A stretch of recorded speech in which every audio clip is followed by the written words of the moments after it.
A day with me as a Filipino wife na asa lang sa Diyosawa niyang afam. Charot! Today nga, inaya ko ni Marnie mag-shopping kasi bibili siya ng mga gamit-gamit pambata. So, eto nga palang aking outfit. Taran! Yung bag ko, ang cute-cute. Alam niyo ba, regalo sa akin yan ng isa kong follower. Ang tagal ko na ding di nasusuot kasi walang magkasya. Pero sa ngayon kasi, ang nilalagay ko lang naman dyan ay susi, lipstick, tsaka pabango. So, ayan, nandito na tayo. Dito pala kami sa outlet pupunta kasi dito mas mura kaysa sa mga regular na stores. Alam niyo naman, hindi milyonaryo ang nadagit ko. Ngayon ko lang napansin, may New Balance pala dito.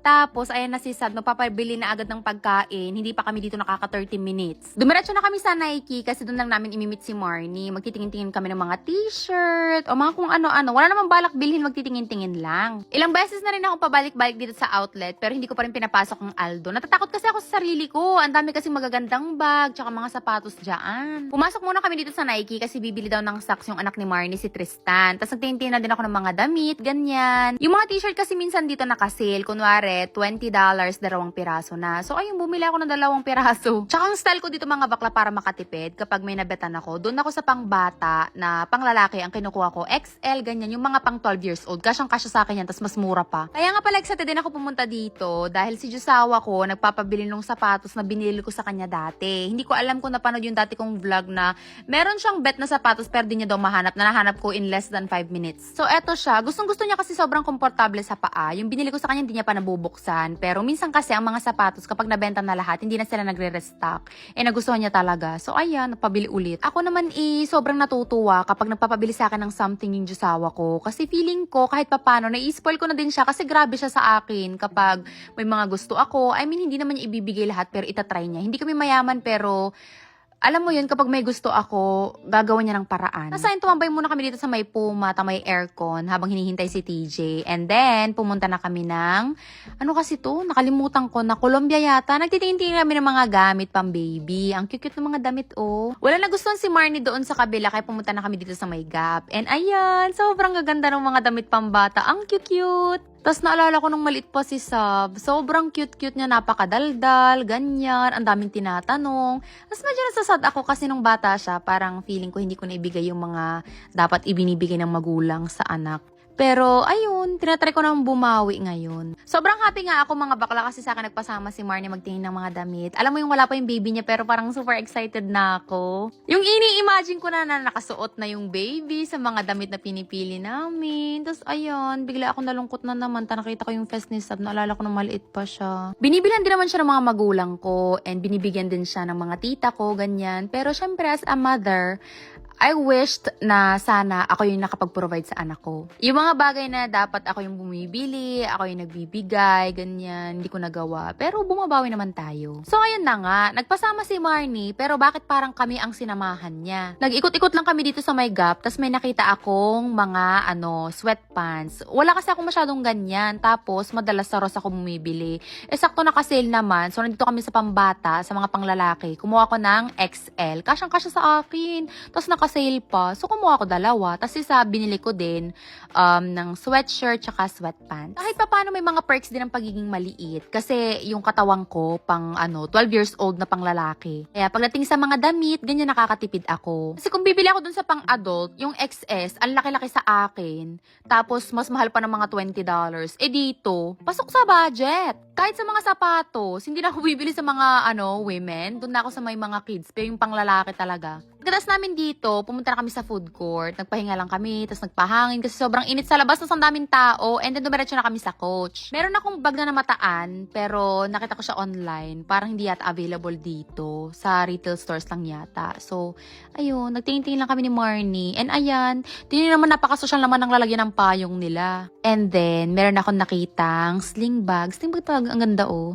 Kaso, hindi talaga. Wala akong balak bumili. At saka kung bibili ako mga bakla, dapat talaga yung parang hindi ko mabitawan, ganun. Kaso nagtitipid me, kasi uwi kami Pilipinas, ang dami kong kailangan paghandaan, dami kong kailangan pag-ipunan, tas mag-i-school pa ako. Pero, ang aking rule is, as long as gustong-gusto ko yung isang bagay, willing mag-adjust ang budget ko. Charot! I mean, I work so hard.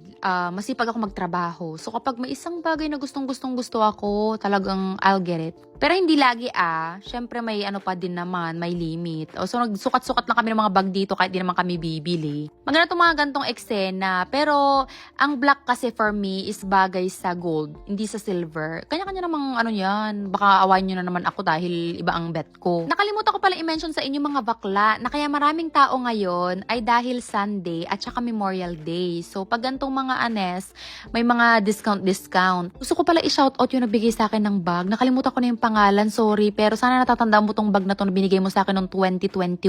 Hindi, mali. 2022 pala. So, ayun. Yung name niya nag-i-start sa M yata.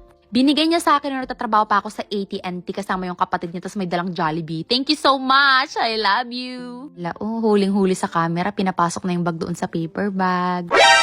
Etong tote bag nila sobrang ganda din. Tapos sobrang tibay. And parang perfect siya pang school o di kaya pang work. O, diba? Ang ganda. I think mga nasa around $500 yata yan. Pero ang ganda ng quality niya. Yung kapag hinampas mo sa ibang tao, masasaktan talaga sila. Meron din sila dito mga cute-cute na mini size. Hindi ko lang alam kung ano magkakasya dyan. Siguro susi, maliit na pabango, tapos hand sanitizer. Pero tinan mo kahit cellphone hindi kasya. So pagtingin namin sa labas, ang haba na ng pila, naglalaro-laro na lang kami dito. Titingin-tingin, longbas na kami. Sa Tory Burch pala, 50% off yata sila. Kaya tinan mo ang haba ng pila. Last year, chinaga akong pumila dyan. Tapos nakapag-uwi naman ako ng bag. Na sulit na yung bayad kasi ilang beses ko na din nasuot. Andito naman kami ngayon sa Bath and Body Works kasi nga, nung pumunta ako doon sa may store malapit sa amin, wala silang hand sanitizer. Tapos meron akong scent na nagustuhan, pinicturan ko, pinag-isipan ko, sabi ko, try ko nga bumili. Pero yung travel size lang yung kinuha ko. Sakto, may last na sila. Last na to sa nila, wala na kasi nag-sale din sila kahapon. So ayun, bumili ako ng spray, tapos travel size na lotion. Pero pinagtataka ko mga bakla, bakit itong spray, ayan, yung malaking bote, $8. Pero ito, 14. Bakit gonna earn? Ito pala yung mga binili ko. May nagsabi pala sa akin na bakit daw yung kamay ko ipang matanda. So, ayan, bumili na ako ng hand cream. May bago pala sila dito. Hindi ko alam kung bago o ngayon ko na nakita. May pa SPF na din sila. Tapos, tinanin na namin ni spray ni Marnie yung pineapple tsaka yung Waikiki. Ang bango. Siguro magbabay kami niyan. Hintay muna namin mag-sale. So, ayan, nagpaalaman na kami sa isa't isa. And magkaiba kami ng pinagparkingan. So, pupunta muna kami ni Sab sa may... Wait, baka magkamali ako. Auntie Anne's. Aunt Annie's. Lilito ako kahit nga Trader's Joe tawag ko. Ay, Trader Joe's pala yun. Trader's Joe sabi ko. Ay, na-appreciate ko naman yung mga nagko-correct sa akin. Kaya salamat. Dumaan din pala muna kami sa Crocs. Magtitingin-tingin lang, di naman kami bumili. So, ayun na mga bakla. Pagkatapos niyan, pauwi na kami. Ang layo ng pinagparkingan namin. So, dyan na tapos ang ating vlog for today. Thank you so much for watching. Bye na!